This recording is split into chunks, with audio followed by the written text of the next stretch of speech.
새 절기를 지키라. 새 절기를 지키라. 이런 제목으로 말씀을 상고합니다. 이제 앞에서 십계명 중에 네 번째인 안식일 계명을 우리가 여러 구절을 종합해서 말씀을 상고해서 핵심을 추렸습니다. 그런데 이제 오늘부터는 이어서 절기에 대한 말씀을 하고 있어요. 왜냐? 십계명은 크게 둘로 나눠져 있는데 1계명부터 4계명이 하나님을 위한 계명이에요. 5계명부터 10계명은 사람을 위한 계명. 그렇기 때문에 하나님을 위한 계명의 이제 끝에다가 지금 하나님 앞에 절기라든지 제사를 드리는 이러한 율법을 지금 붙인 겁니다. 그래서 일단 하나님 앞에 어떻게 절기를 지키느냐.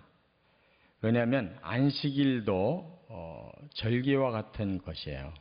매주 안식일을 지키라는 거고, 또 이걸 확대해서는 1년에 3번 절기를 지키라, 이렇게 말씀하는 거예요. 그 다음에 이제 절기가 끝나면 제사 제도를 말씀하고 있는데, 제사도 하나님 앞에 드리는 거잖아요. 그래서 이런 종류의 제사를 이렇게 방법을 가지고 드려라 하는 제사가 나와요. 이제 이런 방식으로 지금 진행되고 있는데, 새 절기에 대해서 특별히 강조를 하셨어요. 우리나라 같으면 두 절기가 대표죠. 설날과 추석. 이게 우리 한민족의 고유 절기예요. 설날은 음력으로 새해를 맞이하는 거고, 추석은 가을 추수를 하면서 감사하는 거고. 그런데 하나님은 이스라엘에게는 3가지 절기를 아주 기본적인 절기로 주셨어요.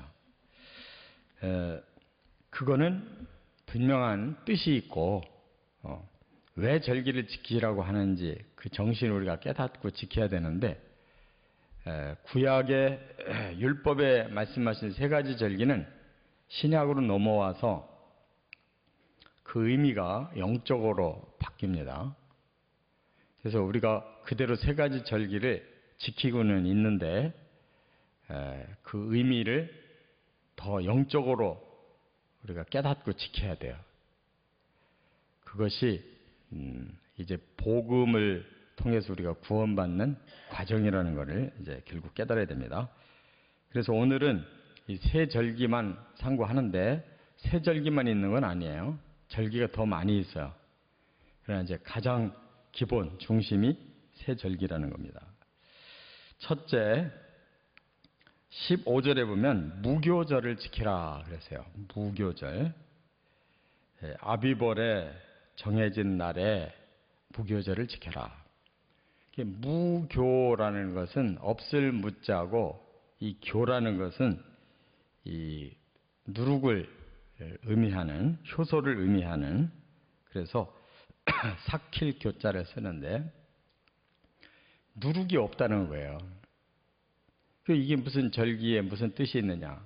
이게 바로 6월절의 그 또 다른 이름이 무교절이에요. 이것은 우리나라의 3월 내지 4월경에 돌아오게 되는데, 우리도 지키고 있습니다. 그게 바로 예수님의 고난과 부활입니다. 그때가. 그래서 예수님은 6월절에 돌아가신 거예요. 그리고 무교절에 부활하신 거예요. 우리도 지키고 있어요. 근데 그 정신을 깨달아야 된다는 거예요. 종교력으로 1월 14일 날이 먼저 6월절이 진행되는데, 6월이라는 것은 넘는다는 거예요. 넘어간다. 그게 뭐가 넘어갔냐? 죽음의 재앙이 넘어갔잖아요. 그게 출애굽기에서 시작된 건데, 이스라엘이 애굽에서 구원받는데 마지막 재앙을 애굽에 내리죠. 그게 죽음의 재앙이었어요. 모두 죽이면 안 되니까 장자들, 맛배만 죽이겠다. 하나님이 샘플로. 그런데 너희들은 살려주겠다. 방법이 뭐냐? 어린 양을 잡아가지고 그 피를 문 인방과 설주에다 발라라. 그리고 밤새 그 고기를 불에 구워서 다 온 식구들이 먹어라. 그 기간 동안, 그 시간 동안, 밤을 새우는 시간 동안 죽음이 그 집은 지나갔잖아요. 그리고 그렇게 안 한 애굽 사람들은 왕부터 모든 서민들까지 다 죽었어요. 장자가. 그래서 죽음이 지나갔다 해서 6월절인데 무교절은 왜 무교절이라고 했느냐? 그 이튿날 15일부터 출애굽을 했어요. 이들이 이제 당당하게 떠나는데 애굽 사람들이 오히려 떠나달라고 부탁을 하고 금은 폐물 같은 걸 막 줘가면서 보냈어요. 그래서 이제 하나님께서 그날을 기념해서 한 주간 동안 15일부터 21일 한 주간 동안은 이제 출발을 하는데 그 상황이 하도 급박해가지고 사람들이 먹을 거를 짊어지고 가야 되는데 미처 빵이 누룩을 넣어가지고 부풀리는 시간이 없는 거예요. 그냥 밤사이에 해방이 돼가지고 가는 바람에. 그래서 그냥 누룩 없이 그냥 밀가루 가지고 나간 거죠. 그랬더니 하나님이 그걸 딱 포인트로 잡아서 매년마다 이때가 되면 너희들은 무교병을 먹는 절기를 지켜야 된다. 누룩 없는 빵 먹는 절기. 사실상 먹기는 나쁜 거예요. 누룩 부풀리지 않아가지고 먹는 빵이 무슨 맛이 있어요. 그러나 그걸 영적으로 하나님 해석한 거예요. 그 누룩의 그 성질을 죄로 보시고 그거 없는 날이다. 너희들이 이제 그 어린 양의 희생 때문에 그 살과 그 피로 구원을 받았으니 이제부터 너희는 죄가 없는 자들이니까 일주일 동안 그것을 마음에 새기며 기념하라는 거예요. 그래서 시작된 게 무교절이에요. 오늘 우리 그리스도인들은 그때 뭘 해야 되느냐? 바로 예수님이 그 어린 양이었다는 거예요. 예수님이 살을 찢기고 그 살을 우리에게 주고 예수님이 피를 흘리고 그 피를 우리에게 줘서 우리에게 죽음이 지나갔다. 그 말은 죄가 해결됐다는 뜻이에요. 죄가 있는 곳엔 죽음이 있는데 죽음이 넘어간 걸 보면 죄가 없다고 인정받았기 때문에 넘어간 거예요. 예수님 때문에 구원받았다는 거. 그리고 예수님이 다시 3일 만에 살아나셔서 우리는 진정으로 저주를 벗고 구원받는다는 거. 그래서 고난절과 또 부활절을 지키는 거예요. 이렇게 하나님은 구원에 초점을 맞추고 계시다는 거. 우리 구원 아직 완성이 안 됐어요. 예수님이 부활하시고 우리를 부활시키러 오실 거예요. 우리도 부활이 돼야 저주가 풀려야 구원받은 거지. 우리는 지금 구원의 약속만 받았지 아직 저주가 안 풀렸어요. 그래서 여전히 이 땅에 살면서 땀 흘려가면서 살고 늙고 병들고 죽고 똑같아요. 구원받은 사람이나 안 받은 사람이나. 그러나 예수님 다시 오시면 그 몸을 살려요. 저주를 풀어요. 그때까지 우리는 이걸 지켜야 되는 거예요. 두 번째 16절에 보면 맥추절을 지키라 그랬어요. 이 맥추라는 말은 보리맥자에다가 가을 추자를 써요. 마디절. 이 보리를 추수한다는 뜻이에요. 그러면 언제쯤이냐? 바로 성령 강림절 그쯤이에요. 이걸 다른 말로 오늘 본문 밑에 보면 신명기 16장 16절에 보면 77절이라고 단어를 바꿔줬어요. 7, 7, 7자를 2번 써요. 그러면 7 곱하기 7 하면 49예요. 그러니까 6월절이 지난 49일 후에 77절이 온다 또는 맥추절이 온다는 거예요. 지금 우리 기독교는 그날 오순절이라고도 하는데 77에 49인데 순으로 따지면 열흘이니까 오순하면 50일이에요. 49일과 50일의 하루 차이인데 그건 6월절부터 따지는 날이냐 아니면 무교절부터 따지느냐에 따라서 49일, 50일이 되는 거예요. 그래서 그때 뭐가 왔냐? 성령이 오셨어요. 그러면 중요한 건 어떤 단어냐 하면 열매라는 거예요. 열매. 구약시대에는 봄 농사, 바로 서양에서 밀농사 짓죠. 우리는 보리농사 짓죠. 그게 이제 처음 우리에게 수확이 돼서 먹을 수 있는 거예요.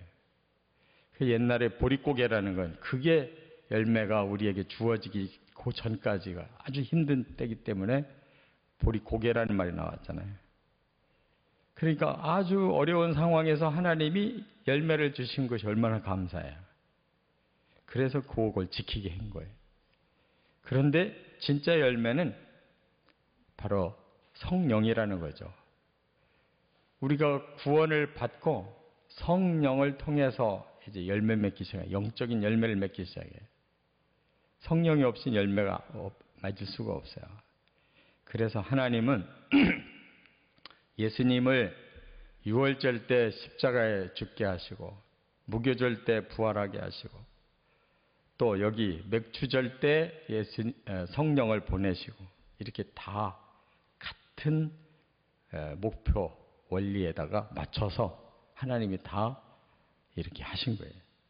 그렇기 때문에 우리는 하나님 앞에 우리에게 열매 주신 걸 감사해야 되는데 입으로 먹는 열매가 중요한 게 아니에요. 이제는 우리 안에 내면에 구원받는 열매를 맺어야 되는 거죠.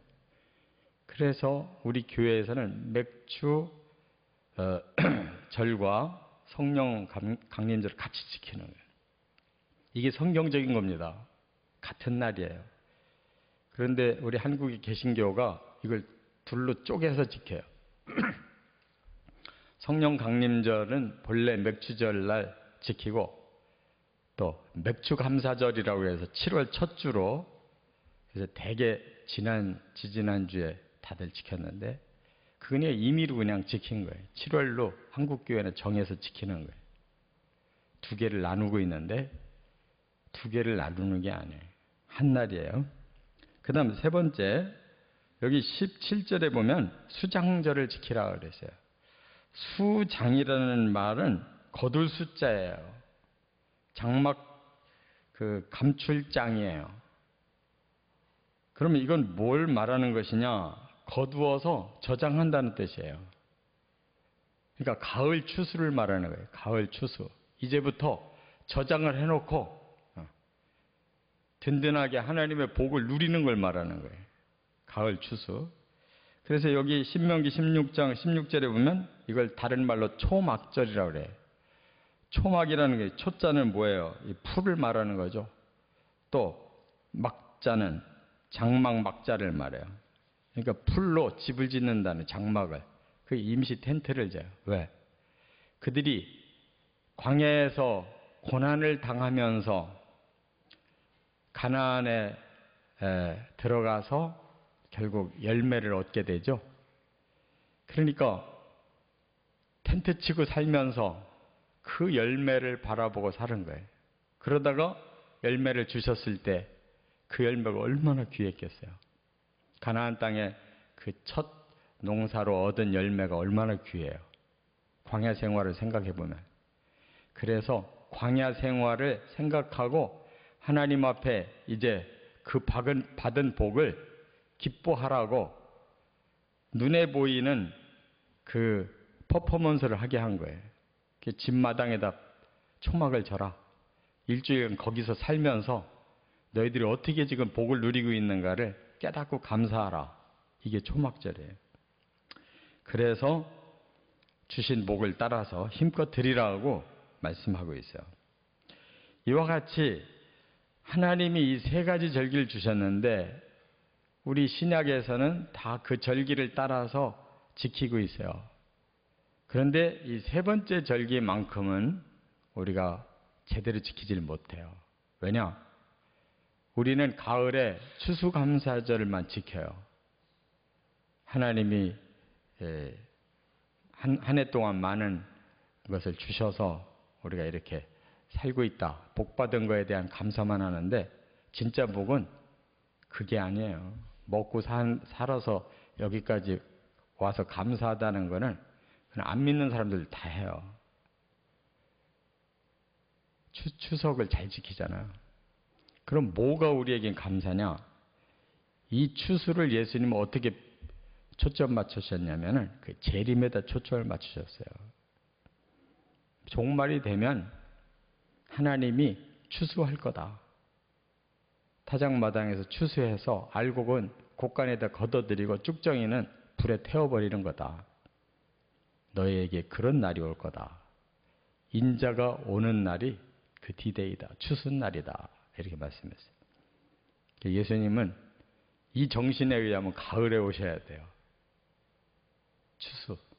추수하러 오셔야 되는 거예요. 우리가 11월에 한국교회가 추수감사절을 지키는데 본래 추석 때 해야 돼요. 추석 때. 가을 추수를 하면서 하나님께 감사해야 돼요. 그런데 우리나라 추석이 있기 때문에 그때 하게 되면 너무 교회가 번거로워서 그래서 11월에 하는 거예요. 그게 미국에서부터 시작돼서 11월 셋째 주인데 그래서 교회들마다 이제 그 자유롭게 11월 셋째 주에도 하고 둘째 주에도 하고 첫째 주에도 하고 이렇게 하고 있어요. 더 중요한 건 거기에서 항상 예수님의 재림과 심판을 우리가 꼭 깨달아야 된다는 거. 이거 없는 추수감사는 아무 필요 없어요. 먹고 사는 거를 가지고만 감사해가지고는 신자는 구원 못 받습니다. 예수 안 믿어도 잘 먹고 살아요. 우리나라 사람들. 우리가 왜 예수를 믿느냐면 우리 영혼이 추수되기 위해서 믿는 거예요. 잘 신앙생활 해놓고 막판에 그거를 못하면 예수님께 우리가 추수가 되지 아니하면 아무 소용없는 거예요. 그래서 이 절기를 지키라는 것은 바로 우리가 이 구원에 대한 과정이에요. 그렇잖아요. 예수님의 십자가와 부활을 믿고 구원받고 성령을 받고 자라나서 예수님 재림하실 때 우리가 열매가 되어서 걷어들여져야 제대로 신앙생활을 한 거예요. 1년에 신앙생활하는 패턴을 이렇게 예수님의 복음에 초점 맞춰 가야 된다 그 말이에요. 가을에 예수님이 재림하셔 추수하신다 우리는 그대로 들림받을 수가 있어야 된다 그 말이에요. 그렇게 신앙생활을 해나가시기를 주의 이름으로 축원합니다.